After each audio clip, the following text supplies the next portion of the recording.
আসসালামু আলাইকুম। আমন্ত্রণ জানাচ্ছি ফভ টিভি নিউজ আপডেটে। সঙ্গে আছি আমি ইমতিয়াজ আহমেদ। শুরুতেই সংবাদ শিরোনাম। ফ্যামিলি কার্ড নিয়ে চাঞ্চল্যকর যা হচ্ছে। তারেক রহমানকে চিঠি পাঠালেন ট্রাম্প, দিলেন যে বার্তা। একদিন এতিমদের কেউ বাংলাদেশের প্রধানমন্ত্রী হবে বললেন জামায়াত আমির। ইরানে হামলার প্রস্তুতি শেষ, ট্রাম্পের নির্দেশের অপেক্ষায় সামরিক বাহিনী। অ্যাপস্টেন ফাইলসের নাম ইন্ডিয়া এআই সামিটে যোগ দিচ্ছেন না বিল গেটস। এবার বিস্তারিত।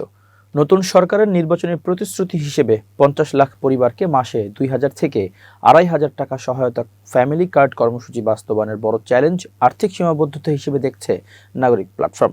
একই সঙ্গে কার্ড নির্বাচনে আন্তর্জাতিক মানদণ্ড বিবেচনায় নিয়ে তাড়াহুড়ো না করার পরামর্শ দেওয়া হয়েছে। বৃহস্পতিবার সেন্টার ফর পিলিসি ডায়ালগের সিপিডি উদ্যোগে এবং এসডিজি বাস্তবায়নে নাগরিক প্ল্যাটফর্ম নতুন সরকারের সূচনা বিন্দু অর্থনৈতিক পর্যালোচনা শীর্ষক মিডিয়া ব্রিফিংয়ে এসব কথা বলা হয়েছে। অনুষ্ঠানে সিডিপির অতিরিক্ত পরিচালক তৌফিকুর ইসলাম খান মূল প্রবন্ধ উপস্থাপনকালে এসব তথ্য উপস্থাপন করেন। অনুষ্ঠানে সিপিডির সম্মানীয় ফেলো ও নাগরিক প্ল্যাটফর্মের আহ্বায়ক ডক্টর দেবপ্রিয় ভট্টাচার্য অনুষ্ঠানটি সঞ্চালনা করেন।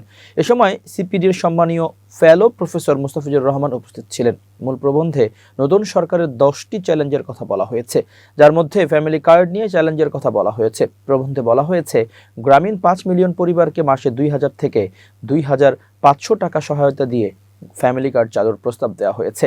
প্রাথমিকভাবে 5 মিলিয়ন পরিবারকে এ সহায়তার আওতায় আনতে বছরে আনুমানিক 9,600 কোটি থেকে 12,000 কোটি টাকা ব্যয় হতে পারে, যা জিডিপির প্রায় 0.15 থেকে 0.20% সমান।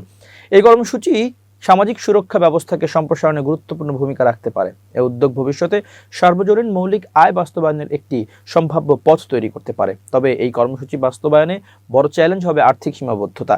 এর পাশাপাশি উপকারভোগী নির্বাচনের প্রক্রিয়া হবে সবচেয়ে গুরুত্বপূর্ণ বিষয়। প্রচলিত প্রশাসনিক ও রাজনৈতিক পদ্ধতির পরিবর্তে বৈজ্ঞানিক প্রক্সি মিনস টেস্ট পদ্ধতি অনুসরণ করার প্রস্তাব করা হয়েছে। এ প্রশ্নের জবাবে দেবপ্রিয় ভট্টাচার্য বলেন, সামাজিক নিরাপত্তা কর্মসূচি দেওয়ার প্রক্রিয়া নিয়ে প্রশ্ন ওঠে। কার্ড দেওয়ার ক্ষেত্রে কিছু আন্তর্জাতিক সূচক রয়েছে, সেটা অনুসরণ করে এবং রাজনৈতিক চাপ উপেক্ষা করে যদি দেওয়া হয়, তাহলে প্রকৃত বঞ্চিতরা সুবিধাভোগী হবে এবং নির্বাচনী ইশতেহার বাস্তবায়ন হবে। আরেকটি বিষয় হচ্ছে, স্থানীয় সরকার নির্বাচন হওয়ার পর ফ্যামিলি কার্ড দেওয়ার উদ্যোগ নেওয়ার পরামর্শ দিয়েছেন দেবপ্রিয় ভট্টাচার্য। কারণ হিসেবে তিনি বলেছেন, নির্বাচনের আগে দিলে একদিকে কার্ড নির্বাচনের ক্ষেত্রে দুর্নীতির আশঙ্কা বেশি থাকবে, অন্যদিকে কার্ড নির্ধারণের জন্য প্রকৃত ডাটার ঘাটতি থাকতে পারে। সেজন্য একটু সময় দিয়ে দিলে প্রকৃতভাবে যারা পাওয়ার যোগ্য তারা পাবেন। বাংলাদেশের নবনির্বাচিত প্রধানমন্ত্রী ও বিএনপি চেয়ারম্যান তারেক রহমানকে চিঠি পাঠিয়েছেন যুক্তরাষ্ট্রের প্রেসিডেন্ট ডোনাল্ড ট্রাম্প। বুধবার 18 ফেব্রুয়ারি হোয়াইট হাউস থেকে পাঠানো চিঠিতে তারেক রহমানের ঐতিহাসিক বিজয় উপলক্ষে অভিনন্দন জানিয়েছেন প্রেসিডেন্ট ট্রাম্প। চিঠিতে আমেরিকান জনগণের পক্ষ থেকে নবনির্বাচিত প্রধানমন্ত্রীর সফলতাও কামনা করা হয়েছে। চিঠিতে বলা হয়েছে, যুক্তরাষ্ট্র ও বাংলাদেশের অংশীদারিত্ব পারস্পরিক সম্মান এবং একটি মুক্ত ও উন্মুক্ত ইন্দো প্যাসিফিক অঞ্চলে শক্তিশালী ও সার্বভৌম রাষ্ট্রগুলোর সমৃদ্ধি নিশ্চিত করার যৌথ স্বার্থের ভিত্তিতে গড়ে উঠেছে। আশা করা যাচ্ছে নবনির্বাচিত প্রধানমন্ত্রীর নেতৃত্বে দুই দেশের বাণিজ্যিক সম্পর্ক আরও এগিয়ে যাবে। এছাড়া পারস্পরিক বাণিজ্য চুক্তির বাস্তবায়নের মাধ্যমে কৃষক ও শ্রমিকদের উপকারে আসবে এমন প্রত্যাশার কথাও চিঠিতে উল্লেখ করা হয়। পাশাপাশি নিয়মিত প্রতিরক্ষা চুক্তিসমূহ সম্পন্ন করে বাংলাদেশের সামরিক বাহিনীর জন্য উচ্চমানের আমেরিকান সরঞ্জামে প্রবেশাধিকার নিশ্চিত করার বিষয়েও গুরুত্ব আরোপ করা হয়। চিঠির শেষাংশে যুক্তরাষ্ট্র ও বাংলাদেশের সম্পর্ককে আগের যে কোনো সময়ের চেয়ে আরও শক্তিশালী করার প্রত্যাশা ব্যক্ত করা হয়। এ সময় বাংলাদেশে নিযুক্ত যুক্তরাষ্ট্রের রাষ্ট্রদূতের প্রতি পূর্ণ আস্থা রয়েছে বলেও জানানো হয়। এর আগে নির্বাচনের ফলাফল ঘোষণার পর বিএনপি চেয়ারম্যান তারেক রহমানকে সরাসরি অভিনন্দন জানিয়েছিলেন যুক্তরাষ্ট্রের ঢাকাস্থ দূতাবাস ও রাষ্ট্রদূত ক্রিস্টেনসেন। দূতাবাসের এক বিবৃতিতে বলা হয়, বাংলাদেশের জনগণকে সফল নির্বাচনের জন্য অভিনন্দন। বিএনপি ও তারেক রহমানকে ঐতিহাসিক বিজয়ের জন্য শুভেচ্ছা।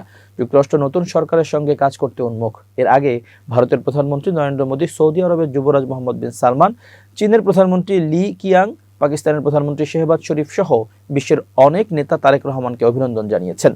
যুক্তরাষ্ট্রের এই অভিনন্দন বাংলাদেশের নতুন সরকারের সঙ্গে আন্তর্জাতিক সম্পর্কের নতুন দিগন্ত উন্মোচনের ইঙ্গিত দিচ্ছে। এদিকে প্রধানমন্ত্রী হিসেবে শপথ নেওয়ার পর প্রথম ভাষণে জাতীয় ঐক্য, অর্থনৈতিক পুনরুদ্ধার, দুর্নীতি দমন এবং আন্তর্জাতিক অংশীদারিত্ব জোরদারের প্রতিশ্রুতি দিয়েছেন তারেক রহমান। বিশ্লেষকরা মনে করেন, যুক্তরাষ্ট্রের সঙ্গে এই উষ্ণ সম্পর্ক বাংলাদেশের জন্য বাণিজ্য, বিনিয়োগ ও নিরাপত্তার ক্ষেত্রে নতুন সুযোগ সৃষ্টি করতে পারে। ভবিষ্যতে এতিমদের মধ্য থেকে কেউ যাতে প্রধানমন্ত্রী হতে পারে, দেশে এমন রাজনৈতিক সংস্কৃতি গড়ে তুলতে কাজ করার কথা জানিয়েছেন সংসদের বিরোধী দলীয় নেতা ও বাংলাদেশ জামাত ইসলামের আমির ডক্টর শফিকুর রহমান।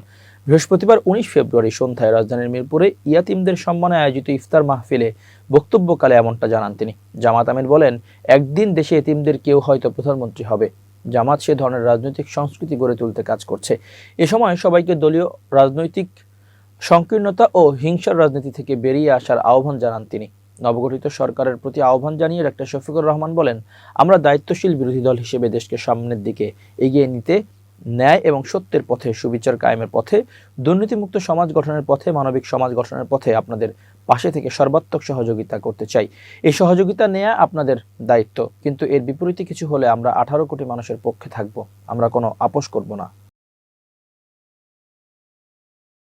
সড়কে চাঁদা আদায়কে সমঝোতা বা অলিখিত বিধি হিসেবে উল্লেখ করে সড়ক পরিবহন মন্ত্রীর দেয়া বক্তব্যের কঠোর সমালোচনা করেছেন ডক্টর তাসনিম জারা।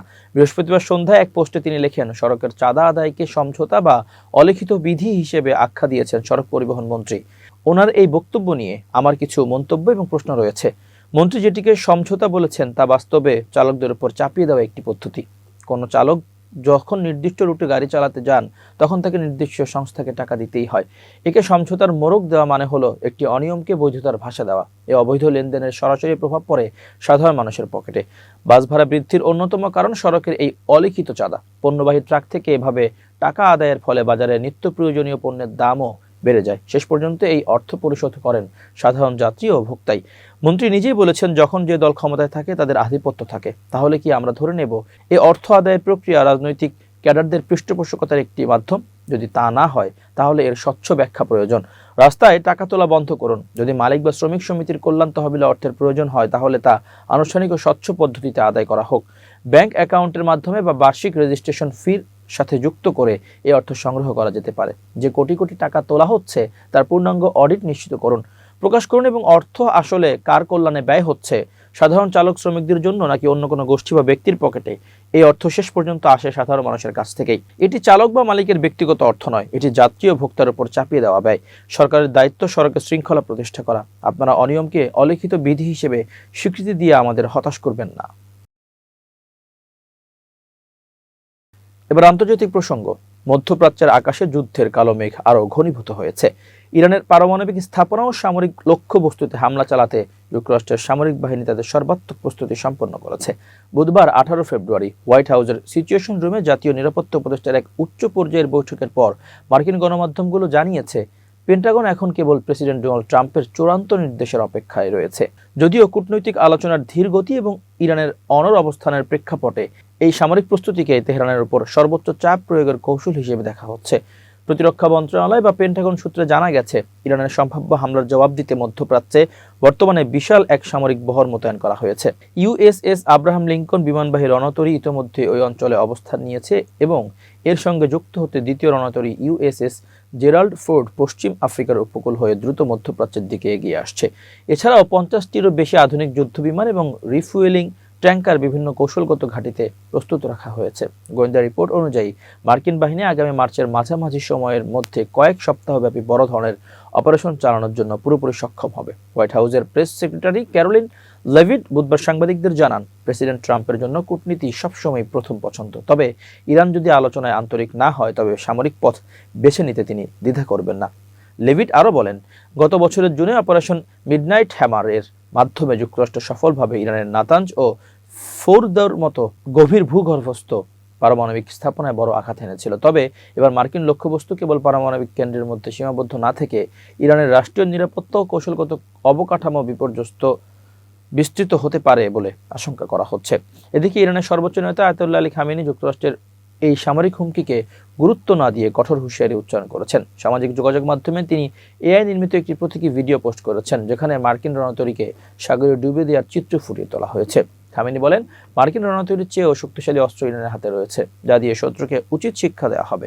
অন্যদিকে রাশিয়ার পররাষ্ট্রমন্ত্রী সের্গেই ল্যাভরভ এই পরিস্থিতিকে আগুন নিয়ে খেলা বলে বর্ণনা করেছেন এবং সতর্ক করেছেন যে ইরানে কোনো নতুন হামলা পুরো মধ্যপ্রাচ্যে ভয়াবহ মানবিক ও পারমাণবিক বিপর্যয় ডেকে আনতে পারে। এপস্টেইন ফাইলসে নিজের নাম আসার পর তৈরি হওয়া বিতর্কের জেরে বৃহস্পতিবার 19 ফেব্রুয়ারি ইন্ডিয়া এআই ইম্প্যাক্ট সামিটে মূল বক্তা হিসেবে ভাষণ দেননি মাইক্রোসফটের সহ-প্রতিষ্ঠাতা বিল গেটস। বৃহস্পতিবার 19 ফেব্রুয়ারি সকালে তার দাতব্য সংস্থা গেটস ফাউন্ডেশন এই তথ্য জানিয়েছে। গেটস ফাউন্ডেশনের পক্ষ থেকে জানানো হয়েছে তাদের প্রতিনিধি হিসেবে বৃহস্পতিবার নয়াদিল্লিতে এ সম্মেলনে বক্তব্য দেবেন সংস্থাটির আফ্রিকা ও ভারত শাখার প্রেসিডেন্ট অঙ্কুর বোরা। সামাজিক যোগাযোগ মাধ্যম এক্সে গেটস ফাউন্ডেশন জানিয়েছে, অনেক চিন্তা ভাবনার পর এবং এআই সামিটের মূল বিষয়গুলোতে যাতে সবার মনোযোগ থাকে তা নিশ্চিত করতে বিল গেটস ভাষণ দেবেন না। জানা যায় মঙ্গলবার সকালে সম্মেলনের মূল অংশগ্রহণকারীদের তালিকা থেকে বিল গেটসের নাম বাদ পড়েছিল। এনডিটিভির সরকারি সূত্রের বরাতে জানায়, ভারত সরকার এপস্টেইন ঘটনায় ভুক্তভোগীদের পাশে থাকতে চায়, তবে গত রাতে বিল গেটসের নাম আবার তালিকায় দেখা গিয়েছিল। সূত্রগুলো জানাচ্ছে সরকার চায় মূল মনোযোগ যেন কেবল কৃত্রিম বুদ্ধিমত্তা সংক্রান্ত আলোচনার উপর থাকে এবং অন্য কোনো বিতর্কের দিকে কেউ ঝুঁকে না পড়ে। 16 ফেব্রুয়ারি শুরু হওয়া এই সম্মেলন হচ্ছে এআই বিষয়ক চতুর্থ বার্ষিক আন্তর্জাতিক আয়োজন। এর আগে 2023 সালে যুক্তরাজ্য, 2024 সালে দক্ষিণ কোরিয়া এবং 2025 সালে ফ্রান্সে এই সম্মেলন অনুষ্ঠিত হয়েছিল। এবার ইন্ডিয়া এআই ইম্প্যাক্ট সামিট নামে ভারতে এই আয়োজন হচ্ছে। সম্মেলনে 20টির বেশি দেশের রাষ্ট্রপ্রধান এবং 100 জন সিইও ও প্রতিষ্ঠাতা সহ বিশ্বের 500 জনের বেশি এআই বিশেষজ্ঞ অংশ নিচ্ছেন। এবার বিজ্ঞান ও প্রযুক্তির খবর। চীনের তৈরি রোবটকে নিজেদের দাবি করে এআই সামিট থেকে বাদ পড়েছে ভারতের এক বিশ্ববিদ্যালয়। বহুল আলোচিত প্রযুক্তি সম্মেলনে চীনের নির্মিত একটি রোবট কুকুরকে নিজেদের বলে দাবি করে ভারতের উত্তরপ্রদেশের গ্যালগোটিয়াস ইউনিভার্সিটি। এ নিয়ে চলছে তোলপাড়।